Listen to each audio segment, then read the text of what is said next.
Hey, it's your girl Barbie J here, and we are talking about The Oval Season 2, Episode 4, The Fencer.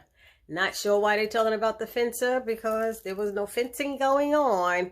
But, oh Lord, this episode was like, not that it was so crazy and everything, but I love the ending. So I'm going to hurry up and do this recap real quick. So, of course, before I start, I want to give my shout outs to people holding down my channel. That would be Lamont Simpson, Bobby Ray, Eric H., Karen Wilson, Cynthia Judkins, Ray J. Love, Dominique Graham, Isaiah Hill, Ty Harrell, Cornelius Brackens, Celine Breeden, Martavius Edwards, the R.C. Koger, and Louisiana Boy James. Hey, y'all. Thank you so much. And if you haven't subscribed to my channel yet, please subscribe now. Hit the little red subscribe button. Hit the little notification bell next to it. It'll let you know every time I upload a new video, which is usually daily, as I say, okay? Help a sister out. Subscribe to our channel. Help build it up. Love you guys. Now, this episode. Okay. Okay, I was sitting here going, ooh, oh. Okay, because we're finding out a lot of stuff. Now, Victoria and Hunter, of course, they're in Jason's bedroom. He pulls they find the samurai sword. Hunter's so dumb. And she kept calling him stupid. Let's see, Victoria called him stupid, dumbass, dumb, dummy. I mean, she was like, oh my God. And then she even told the kid, you sitting there, standing there dumb like your father. Is she ever nice to that man? But he is dumb. She's the brains. They the ones who put him in the White House. From what you could see, the way he behaves. I don't know how he went to the governors and all of that. But anyway, so he doesn't believe that his son killed him. How did he do it? He went with y'all to the grandma to eat. And she said, let me finish. And that's when you find out she was like, he went back. First, she had to tell him, this is the samurai sword. It's not a fencing sword. Look. There's the inscription, my father gave you this as a gift, or my parents, whatever. And it had the inscription on it. So he's like, but he went with y'all to eat. And she said, yes, but when we got to the gate, we turned around and came back. Because he said he had to go to the bathroom. Now, but the one thing she said, and we got to all think about this, I hope y'all didn't miss this. She said, how come Kyle didn't tell you that we came back? And if Kyle was outside in front of that door the whole time, how is it that Jason got in that room without Kyle? Yes, there's a lot of hidden passages but in the bedroom? Really? How did Jason get in that bedroom without Kyle seeing him? And in time to, all the father did was go and pee. How long could Jason have been up under the bed or anything and they making out? Something just ain't clicking. But it all has to do with Kyle. We better watch him because he's a sneaky mother swinger. He's the sick one too. Kyle and Jason are like, they don't mind killing people. Anyway, so Lily and Diane and Max and Bobby, they out in that woods at the cabin and they talking and they planning and they trying to figure out what to do. And then we learn that Max did cut off a piece of that mattress because he knows the mattress was in the car, in the van, and that there was something going on with Kyle and he didn't know. So he took a sample of it or whatever, I guess with the blood on it. So that's good. What else is there? Diane's talking about taking them down. Oh, so Diane keeps talking about all the time, oh, we got information. We got this. We could take them down. We could take them down. He's like, see, you sound too personal. It's not going to work. So it seems to Max, when things are personal, when people are so close to it, you can't do it. It doesn't work right. So he's trying to tell her to chill and stuff. So, and then Lily adds her 2 cents again that she heard them say the president killed somebody. But that's probably Diane. They didn't know who did it, But anyway, so they make a plan to meet back the next day and Diane leaves. So Barry is still accusing Sharon. I'm so sick of this scene, this part with Barry and Sharon. If they could just shut his mouth for a minute or give him 2 cents of brains, that he keep blaming her for the money when she said it wasn't hers. And he's like, I know you and Kareem was like, you're accusing her selling drugs. How come you could believe you the one wanted her ass back? She was leaving. You begged her to come back, okay? You apologize. Now show that you're a man and start listening to her. Ain't nobody gonna sit there and take that mess from you. You just begged me back yesterday. Now you're accusing me of drugs again. I'm sick of that whole storyline. Kill it. Tyler, kill it. So Sharon goes to sleep.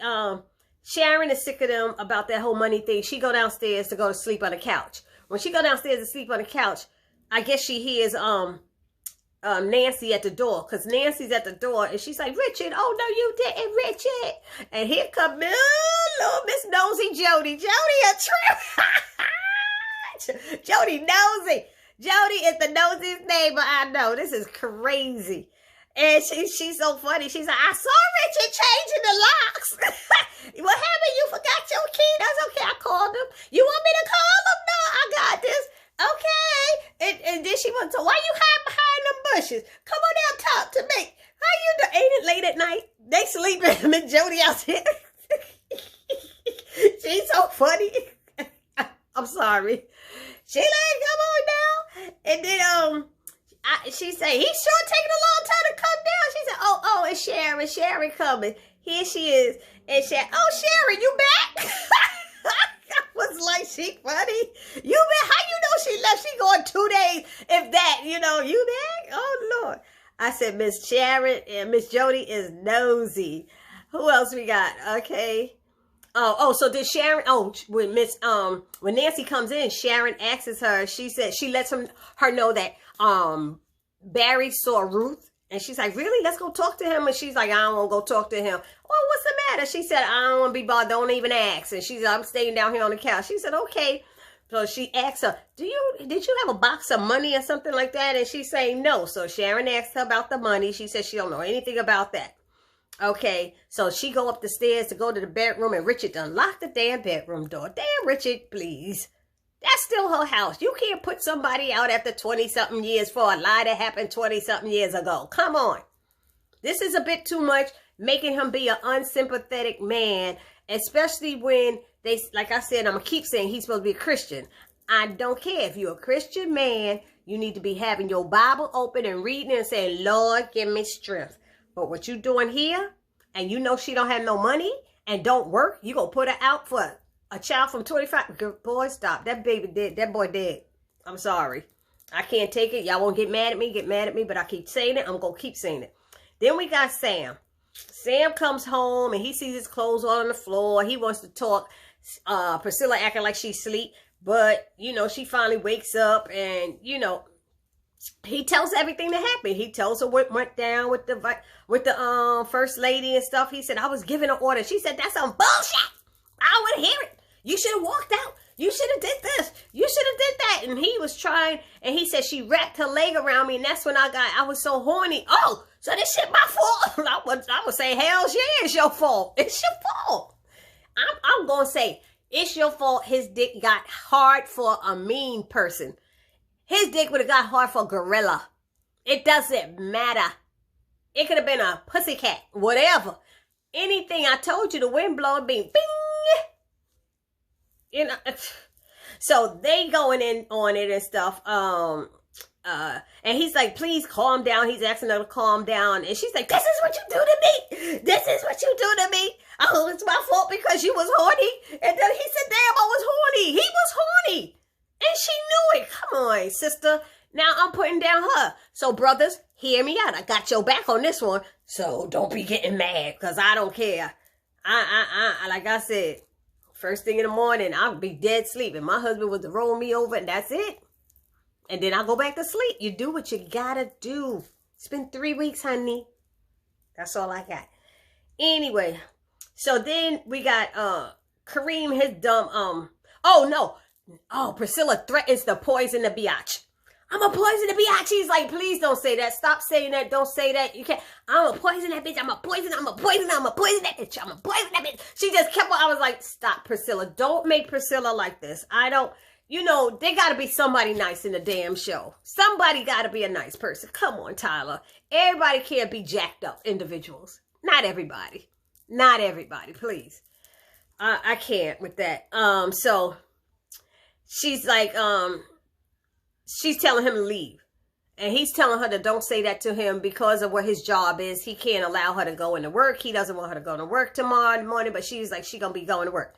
So she tells him to leave and get out. Kareem calls Sharon in the middle of the damn night, talking about, oh, we got that position filled. What the hell? Didn't Kareem kick her out of the car, got nasty with her one time? In, what was it, season 1, it was super nasty, talking about you don't like nobody treating disrespected. Please, you yelled at her like she was street trash. Get the fuck out of my car. Get out of my car. Now you don't want to see you've treated her as bad as he do when he yelling at her. That's verbal abuse, sisters. That's verbal abuse. I don't care how you twist and turn it when men are yelling at you or anybody dogging you like that. It's verbal abuse. Get out or check it.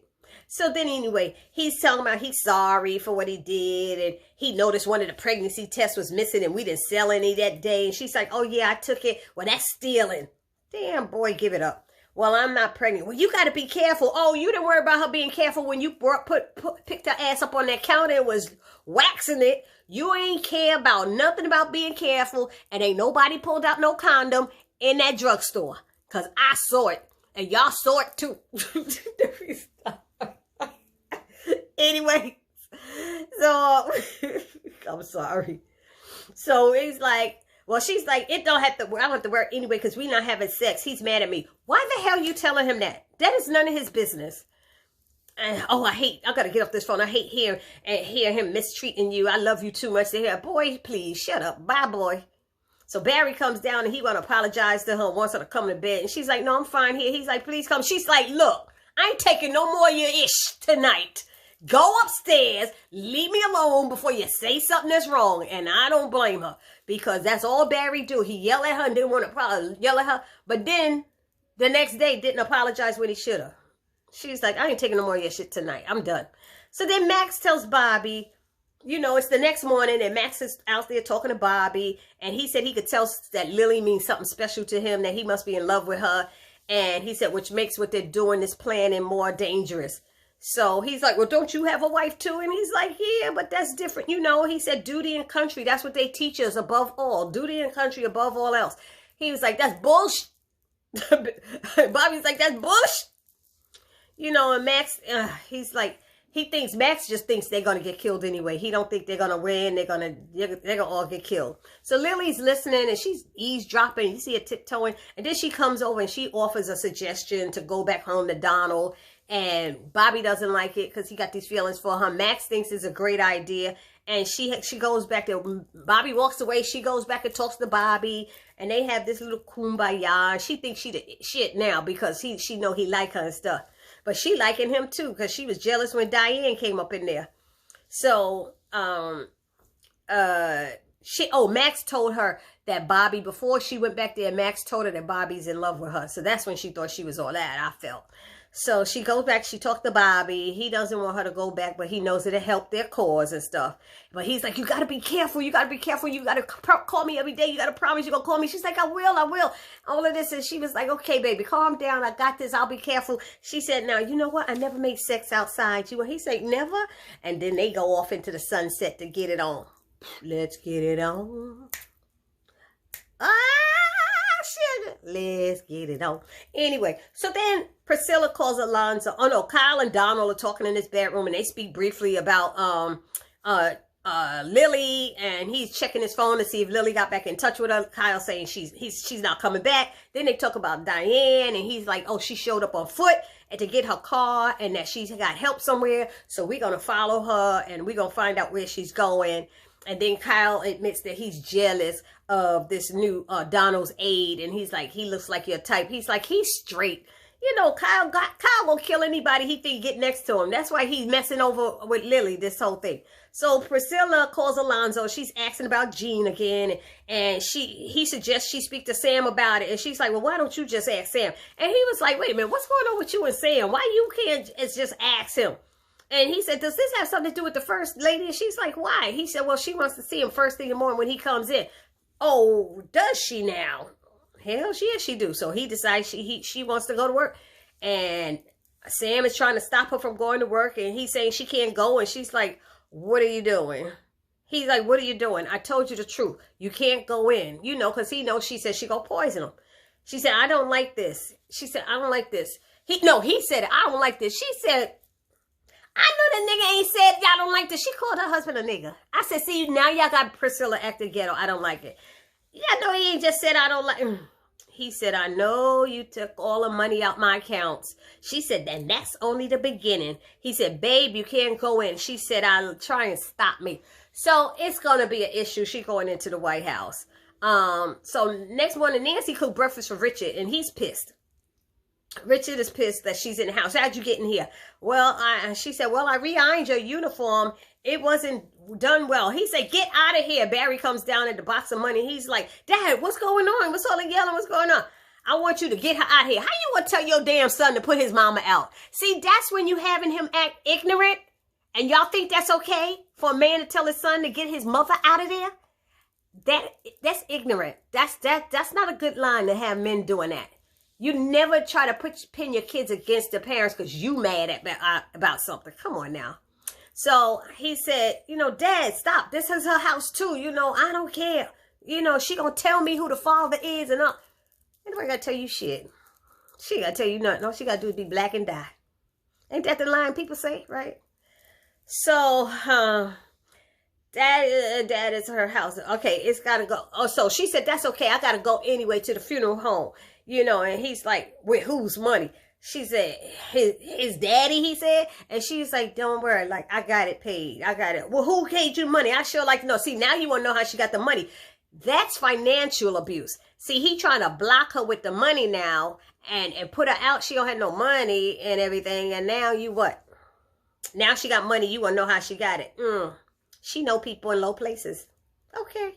She got friends. So he's asking, Barry asks about the money. Does anybody know about that money? And we learned that Ruth was up there. And even though Sharon comes in there saying, yeah, he accused me of bringing the money and that I was selling drugs. And ain't nobody say nothing. The father too angry about stuff anyway. So Nancy recognized, he shows her the shoebox, says about 100,000 in there. But don't y'all remember at the police station, it wasn't that much money. There was a couple of things, but that money at the precinct was less than that. And then they used it to pay for his bail, remember? Anyway, so Nancy said, they were saying, ain't nobody up there but you, and Nancy says, Ruth? How Ruth up there? You let no, I ain't let her go up there. But I know that shoebox. I bought her those shoes 5 years ago on sale because she wanted them so bad.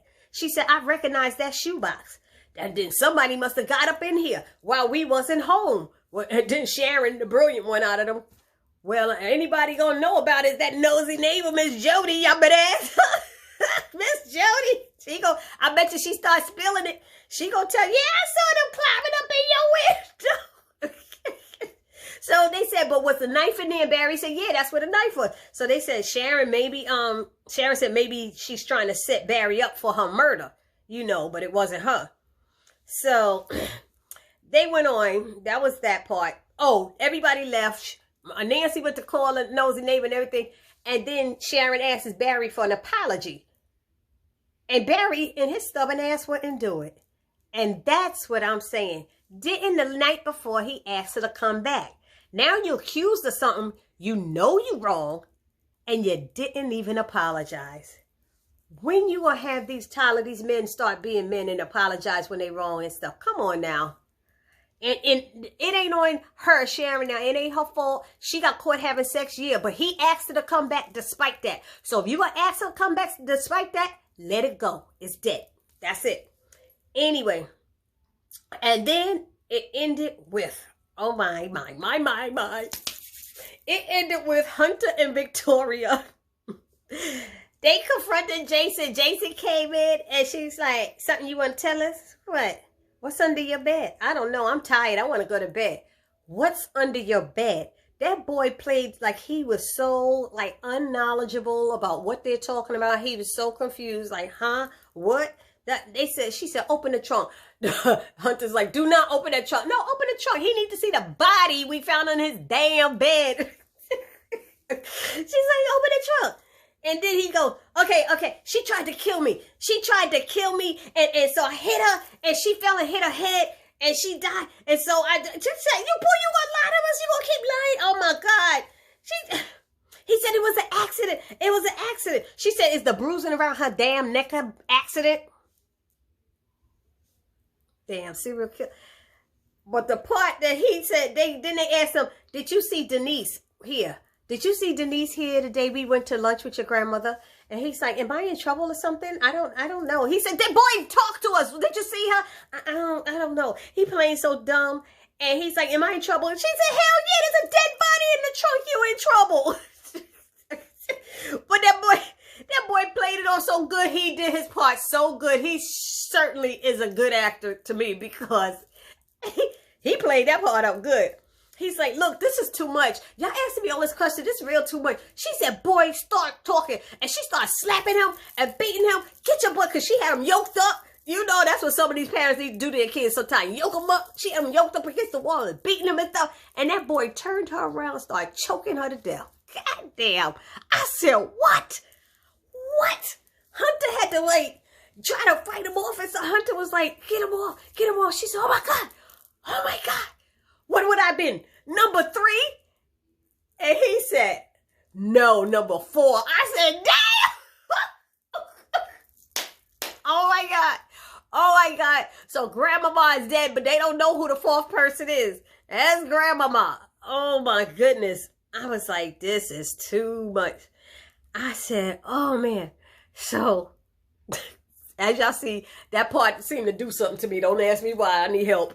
But that just was crazy. So, we see next week, it looked like Richard going to try to be hitting on this other maid and stuff. See, I don't like that when stupid stuff like that happens. But y'all will hear my comments next week when the episode happens. So, anyway, don't forget to subscribe to my channel if you haven't already subscribed. This is your girl, Barbie J, saying peace.